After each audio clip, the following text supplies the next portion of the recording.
রাজ্যে প্রথম দফা ভোটের গুরুত্বপূর্ণ আজকের সব খবর।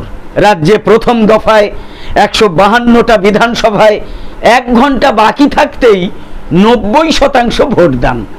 1 ঘন্টা বাকি থাকতেই দেশে সর্বকালীন রেকর্ড গড়ার সম্ভাবনা জাগিয়েছে পশ্চিমবঙ্গের প্রথম দফার আজকের 23শে এপ্রিলের প্রথম দফার 152টা বিধানসভা কেন্দ্রের ভোট। আজ 23শে এপ্রিল বৃহস্পতিবার রাজ্যে অনুষ্ঠিত হলো প্রথম দফার ভোট। রাজ্যের 16টা জেলায় মোট 152টা আসনে ভোট গ্রহণ হয়েছে। বিকেল 5টা পর্যন্ত 16টা জেলার মধ্যে সবচেয়ে বেশি ভোট পড়েছে দক্ষিণ দিনাজপুরে। রাজ্যে প্রথম দফায় বিকেল 5টা পর্যন্ত সবচেয়ে বেশি ভোট পড়েছে, যদি বিধানসভা কেন্দ্র ওয়ারি ধরা হয় তাহলে সেটা হচ্ছে শামশেরগঞ্জ বিধানসভা কেন্দ্রে। সেখানে ভোটদানের হার 95.34%। ভগবানগোলায় ভোট পড়েছে 95.31%। নন্দীগ্রামে ভোট পড়েছে 90.03%। বহরমপুর আসনে বিকেল 5টা পর্যন্ত ভোট পড়েছে 89.60%। বিকেল 5টা পর্যন্ত জেলা ভিত্তিক যদি ধরা হয় তাহলে দেখা যাবে সব থেকে বেশি কোন জেলায় ভোট পড়েছে সেটা ধরলে তাহলে প্রথম দফায় বিকেল 5টা পর্যন্ত সবচেয়ে বেশি ভোটদানের হার হচ্ছে দক্ষিণ দিনাজপুরে। সেখানে 93.1% ভোট পড়েছে। আর সবচেয়ে কম ভোট পড়েছে কালিম্পংয়ে 81.98%। ভোট শেষ হওয়ার 1 ঘন্টা আগেই 2021 বা 2024 সালের লোকসভা নির্বাচনের ভোটদানের হারকে অনেকটা ছাপিয়ে গিয়েছে এবারের বিধানসভা নির্বাচন। যে 152টা আসনে প্রথম দফার ভোট হয়েছে সেগুলোতে 2021 সালে ভোট পড়েছিল 83.2%, 2024 সালে পড়েছিল 79.8%। এবার বিকেল 5টার মধ্যেই সেই হার ছাপিয়ে 89.9% হয়ে গিয়েছে। সন্ধ্যা 6টা পর্যন্ত তো ভোটদান চলার সময়সীমা, তার 1 ঘন্টা আগেই শতাংশের হিসাবে এইটা। আগামী 29শে এপ্রিল বুধবার দ্বিতীয় দফার ভোটে এর কাছাকাছি হার বজায় থাকলেই কিন্তু পশ্চিমবঙ্গ ভেঙে দেবে ভোটদানের যাবতীয় সর্বভারতীয় রেকর্ড, সর্বভারতীয় নজির। দেশে ভোটদানের হারের নিরিখে সব রাজ্যের মধ্যে এখনো পর্যন্ত সর্বকালীন রেকর্ড গড়েছিল অসম। অনেকেই জানেন এটা। চলতি বিধানসভা ভোটে সেখানে ভোট পড়েছে 85.38%। ভোটদানের রেকর্ডে দেশের সব রাজ্য এবং কেন্দ্রশাসিত অঞ্চলগুলোর মধ্যে এখনো পর্যন্ত শীর্ষে ছিল পন্ডিচেরি। অসম রাজ্যকে পিছনে ফেলে সেই নজির তারা গড়েছিল চলতি বিধানসভা নির্বাচনেই। পন্ডিচেরিতে ভোটদানের হার ছিল চলতি বিধানসভা নির্বাচনে 89.93%। সেই 2 রাজ্যকে পিছনে ফেলেছে পশ্চিমবঙ্গের প্রথম দফার ভোট, আজকের ভোট, বৃহস্পতিবারের 23শে এপ্রিলের ভোট। তবে চলতি বিধানসভা নির্বাচনে রাজ্যে মোট ভোটদান কত হবে সেই হার নজির গড়বে কিনা তা জানা যাবে দ্বিতীয় দফার পরেই, অর্থাৎ আগামী 29শে এপ্রিল ভোট গ্রহণের পরেই। পশ্চিমবঙ্গে এর আগে পর্যন্ত সবচেয়ে বেশি ভোট পড়েছিল 2011 সালে। ওই বিধানসভা নির্বাচনে ভোটদানের হার ছিল 84.33%। ওদিকে সকাল 11টার দিকেই খবর পাওয়া গিয়েছিল যে আমজনতা উন্নয়ন পার্টির মানে JUP-র নেতা হুমায়ুন কবির আক্রান্ত হয়েছেন। নওদা বিধানসভা কেন্দ্রে ভোট গ্রহণ কেমন হচ্ছে সেটা দেখতে নাকি তিনি বেরিয়েছিলেন এবং সেই দেখতে বেরিয়েই আক্রান্ত হয়েছেন নওদা বিধানসভা কেন্দ্রের আমজনতা উন্নয়ন পার্টির প্রার্থী তথা আমজনতা উন্নয়ন পার্টির চেয়ারম্যান হুমায়ুন কবির। ভরতপুরের বিধায়ক হুমায়ুন কবির এবছর নিজের নতুন রাজনৈতিক দল আমজনতা উন্নয়ন পার্টি তৈরি করে নিজে মুর্শিদাবাদের নওদা এবং রেজিনগর বিধানসভা এলাকায় প্রতিদ্বন্দ্বিতা করছেন। এটা আপনারা অনেকেই জানেন। তো আজ বৃহস্পতিবার সকালে ভোট গ্রহণ শুরু হওয়ার কিছুক্ষণের মধ্যে হুমায়ুন কবির সোমপাড়া গ্রামে সপরিবারে ভোট দিয়ে নিজের ব্যক্তিগত নিরাপত্তা রক্ষীদেরকে নিয়ে সোজা নওদা বিধানসভা এলাকায় পৌঁছে সেখানে কেমন ভোট হচ্ছে সেটা দেখার জন্য সেখানে পৌঁছে যান। অভিযোগ উঠেছে হুমায়ুন কবির যখন নওদা বিধানসভা এলাকায় 173 নম্বর এবং 174 নম্বর বুথের কাছাকাছি পৌঁছে যান, সেই সময় নওদা ব্লক তৃণমূল কংগ্রেস সভাপতি শফিউজ্জামান শেখের নেতৃত্বে প্রচুর তৃণমূল কর্মী সমর্থক হুমায়ুন কবিরকে ঘিরে বিক্ষোভ দেখান। অভিযোগ ওঠে তাকে মারধর করার চেষ্টা করা হয়, কেন্দ্রীয় বাহিনীর জওয়ানদের সামনে তাকে মারধর করা হয় বলে অভিযোগ উঠেছে। সেই সময় তৃণমূল কর্মী সমর্থক এবং হুমায়ুন কবিরের দলের কর্মী সমর্থকদের মধ্যে ধস্তাধস্তি বেঁধে যায়। নওদা বিধানসভা কেন্দ্রে তৃণমূলের প্রতীকে লড়ছেন শাহিনা মমতাজ খান। অভিযোগ উঠেছে আজ ভোট গ্রহণ শুরু হওয়ার কিছুক্ষণের মধ্যেই নওদা বিধানসভার 173 এবং 174 নম্বর বুথে হুমায়ুন কবিরের দলের এজেন্টকে বের করে দেয়া হয়। এই খবর পেয়েই নাকি হুমায়ুন কবির ঘটনাস্থলে পৌঁছানোর চেষ্টা করেছিলেন। সেই সময়ই তাকে ঘিরে বিক্ষোভ দেখান তৃণমূল কংগ্রেস কর্মী সমর্থকরা। তৃণমূলের শফিউজ্জামান অবশ্য অভিযোগ করেছেন যে হুমায়ুন কবিরের দলের লোকেরা বুথে ঢুকে রিগিং করার চেষ্টা করেছে, সেই কারণেই তাকে ঘিরে বিক্ষোভ দেখানো হয়েছে। এই বিক্ষোভের পর হুমায়ুন কবিরের সঙ্গে থাকা কেন্দ্রীয় নিরাপত্তা বাহিনীর জওয়ান এবং এলাকায় মোতায়েন থাকা পুলিশ কর্মীরা কোনো রকমে হুমায়ুন কবিরকে নিরাপদে ওই এলাকা থেকে সরিয়ে দেন। হামলার ঘটনার পর ওই এলাকা থেকে কিছুটা দূরে গিয়ে হুমায়ুন কবির রাজ্য সড়কের উপর বসে পড়ে পথ অবরোধ শুরু করেন। হুমায়ুন কবির তখন অভিযোগ করেন যে এখানে পুলিশ তৃণমূলের হয়ে দালালি করছে, আমাদের উপর হামলা হচ্ছে আর আমাদেরকেই সরিয়ে দিচ্ছে। এই অভিযোগটা অবরোধ চলাকালীন তিনি করেছেন। তিনি বলেছেন, যতক্ষণ না আমি বিচার পাবো নওদা ছেড়ে যাব না।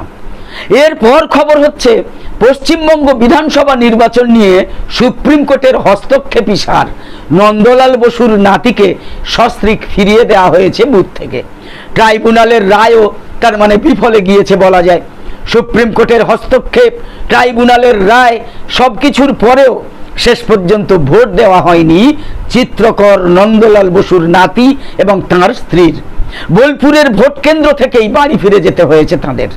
বৃহস্পতিবার বোলপুরের একটা ভোট গ্রহণ কেন্দ্রে ভোট দিতে গিয়েছিলেন বৃদ্ধ দম্পতি, কিন্তু সেখানে ভোটাধিকার প্রয়োগ করতে তারা পারেননি।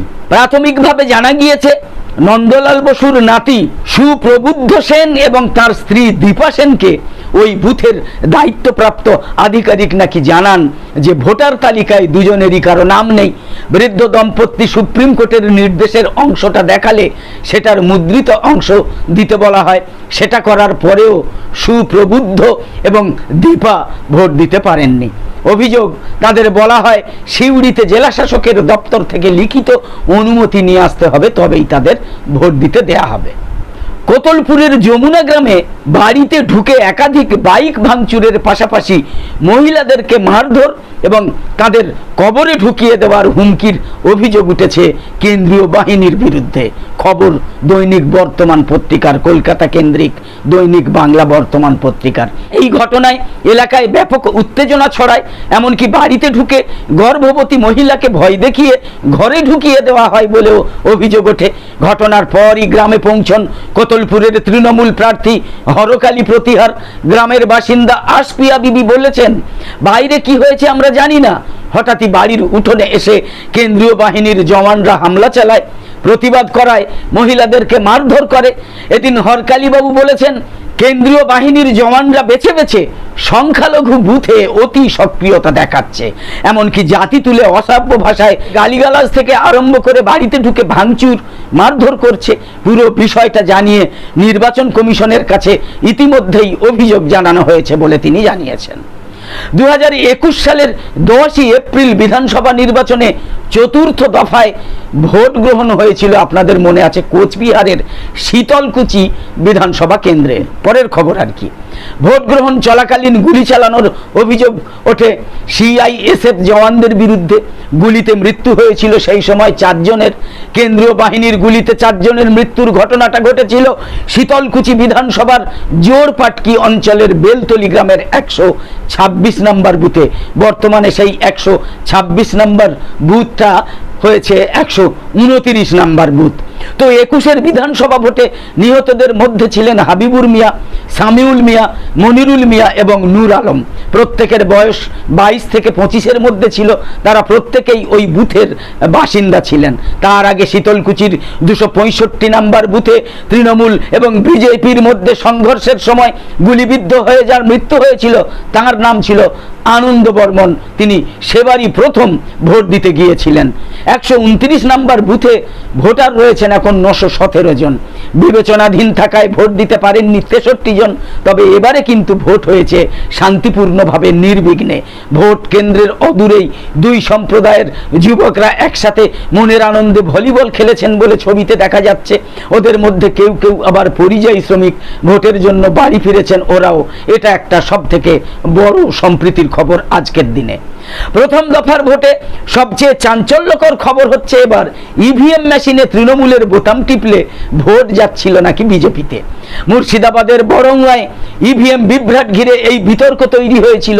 বড়ৌয়া বিধানসভায় ইভিএমে তৃণমূল কংগ্রেসের প্রতীকে বোতাম টিপলে ভোট নাকি বিজেপিতে চলে যাচ্ছিল বলে অভিযোগ ওঠে। অন্যদিকে রামনগরে অখিলগিরির অভিযোগ যে সেখানে 4 জায়গায় ইভিএম এর 1 নম্বর বোতামটাই খারাপ। নির্বাচন কমিশনের বিরুদ্ধে চক্রান্তের অভিযোগ করেন তাই অখিলগিরি। মুর্শিদাবাদের বড়ৌয়া বিধানসভায় ভোট গ্রহণকে কেন্দ্র করে জোর বিতর্ক হয়। বড় খবর সব থেকে এটা বলতে পারেন। বড়ৌয়া কেন্দ্রের 186 নম্বর বুথে ইভিএম বিভ্রাটের অভিযোগ ওঠে। গোদাপাড়া এলাকায় এই বুথে স্থানীয় ভোটারদের একাংশের অভিযোগ যে ইভিএম এ তৃণমূল কংগ্রেসের প্রতীকে বোতাম টিপলেও ভোট পড়েছে কিন্তু বিজেপিতে। এই খবর ছড়িয়ে পড়তেই ব্যাপক উত্তেজনা সৃষ্টি হয়। ক্ষুব্ধ ভোটাররা বুথের বাইরে বিক্ষোভ দেখাতে শুরু করেন। তাদের দাবি ভোট মেশিনে বড়সড় রকমের কারচুপির কারণেই এই রকম বিপত্তি ঘটছে। পরিস্থিতি উত্তপ্ত হতেই ঘটনাস্থল ঘিরে ফেলে পুলিশ এবং কেন্দ্রীয় বাহিনীর জওয়ানরা। ভোটের স্বচ্ছতা নিয়ে প্রশ্ন তুলেছেন স্থানীয় বাসিন্দারাই। যদিও নির্বাচন কমিশনের সংশ্লিষ্ট আধিকারিকদের তরফে এই বিষয়টা নিয়ে কোনো রকমের প্রতিক্রিয়া কিন্তু পাওয়া যায়নি। অন্তত আমরা এখনো সেরকম কোনো প্রতিক্রিয়া পাইনি। তবে গোটা ঘটনায় বড়ৌয়ার 186 নম্বর বুথে ভোট প্রক্রিয়া সাময়িকভাবে ব্যাহত হয়। প্রায় একই ঘটনার অভিযোগ ওঠে শুভেন্দু অধিকারীর কেন্দ্র নন্দীগ্রামেও। 151 নম্বর বুথে বিরুলিয়া গ্রাম পঞ্চায়েতে তৃণমূলের তরফে অভিযোগ করা হয় যে ভোটাররা যাকেই ভোট দিচ্ছেন সেই ভোট নাকি বিজেপিতে চলে যাচ্ছে। অভিযোগ ঘিরে সেখানেও বেশ কিছুক্ষণের জন্য ভোটদান পর্ব বন্ধ থাকে। বৃহস্পতিবার প্রথম দফায় রাজ্যের 16 জেলায় 152টা বিধানসভা কেন্দ্রে নির্বাচনে 1475 জন প্রার্থীর ভোট ভাগ্য নির্ধারণ হবে। আজকের ভোটে হেভিওয়েট প্রার্থীও ছিলেন কম বেশি 30 জন। প্রথম দফার শেষ বেলার প্রচার পর্যন্ত তৃণমূল সার্বিক উন্নয়নের পাশাপাশি বিভিন্ন সামাজিক প্রকল্পগুলোকে তুলে ধরলেও বিজেপি কিন্তু তাদের প্রচারে সেই বিভাজনের রাজনীতির উপরে ভরসা রেখেই বৈতরণী পার হওয়ার চেষ্টা চালিয়েছে। আজকের ভোটে তৃণমূল, বিজেপি, কংগ্রেস এবং বামেদের প্রার্থী তালিকায় প্রাধান্য পেয়েছে স্থানীয় মুখ। এই পর্বে শাসক দলের তরফে যে হেভিওয়েটরা নেমেছেন তাদের মধ্যে রাজ্যের একাধিক বিদায়ী মন্ত্রীর নাম রয়েছে। এবার মেখলিগঞ্জ থেকে ভোটে বিদায়ী মন্ত্রী তথা রাজ্য রাজনীতির বিতর্কিত চরিত্র পরেশ অধিকারী লড়েছেন। রামনগর থেকে লড়েছেন অখিলগিরি, সবং থেকে লড়েছেন মানস ভূঁইয়া, ডেবরা থেকে রাজীব বন্দ্যোপাধ্যায়, আসানসোল উত্তর থেকে মলয় ঘটক, বিনপুর থেকে বীরবাহা হাঁসদার মতো বিদায়ী মন্ত্রীরা, রাজগঞ্জ থেকে স্বপ্না বর্মন এবং তুফানগঞ্জ থেকে শিবশঙ্কর পালের মতো 2 ক্রীড়াবিদকেও ভোট ময়দানে নামিয়েছে এবার শাসক দল। বিজেপির হেভিওয়েটদের মধ্যে রয়েছেন রাজ্যের বিরোধী দলনেতা শুভেন্দু অধিকারী। তাঁর 2টো কেন্দ্রের মধ্যে নন্দীগ্রামে আজ প্রথম পর্বে ভোট হয়েছে। প্রাক্তন রাজ্য বিজেপির সভাপতি দিলীপ ঘোষ লড়েছেন নিজের পুরনো কেন্দ্র খড়গপুর সদর থেকে। প্রাক্তন কেন্দ্রীয় স্বরাষ্ট্র প্রতিমন্ত্রী নিশীথ প্রামাণিক লড়েছেন মাথাভাঙা থেকে। বিদায়ী বিধানসভায় বিজেপির মুখ্য সচেতক শঙ্কর ঘোষ লড়েছেন শিলিগুড়ি থেকে। ক্রিকেটার অশোক দিন্দা লড়েছেন ময়না কেন্দ্রে। আসানসোল দক্ষিণে লড়েছেন ফ্যাশন ডিজাইনার অগ্নিমিত্রা পল বিজেপির টিকিটে। তো একদম শেষে বলি, আমাদের আজকের এই ভিডিওর বিষয়বস্তু ভালো লেগে থাকলে এই রকম আরো ভিডিও দেখার জন্য ইউটিউবে নোটিফিকেশন পেতে সাবস্ক্রাইব করে পাশের বেল আইকন অন করে অল সিলেক্ট করে রাখুন। আর ফেসবুকে ফলো করে আমাদের আরও নতুন নতুন ভিডিও বানাতে এবং লাইভ সম্প্রচারে উৎসাহিত করতে লাইক, কমেন্ট এবং বেশি বেশি শেয়ার করে সঙ্গে থাকুন। তো আপাতত শেষ করছি। কামনা করি রাজ্যের নির্বাচনী সময়টা, মানে আজকের প্রথম দফায় ভোট তো শেষ হলো, আগামী দ্বিতীয় দফায় 29শে এপ্রিল সেই ভোটের দিনটা সকলের ভালো কাটুক, শান্তিতে কাটুক। অনুরোধ করি সকলে নির্ভয়ে এবং শান্তিপূর্ণভাবে নিজের ভোট নিজে দিন। পশ্চিমবঙ্গের ভোট পর্ব সম্পন্ন করুন। যে কোনো রকম সংঘাত থেকে দূরে থাকুন। ভুলেও কোনো রকমের প্ররোচনায় পা দেবেন না। আপনাদের জন্য কিন্তু পদে পদে ফাঁদ পাতা হবে, তাই সমস্ত রকমের ফাঁদ থেকে দূরে থাকুন। নির্ভয়ে ভোট দিন, নিজের ভোট নিজে দিন, এই অনুরোধ। ধন্যবাদ।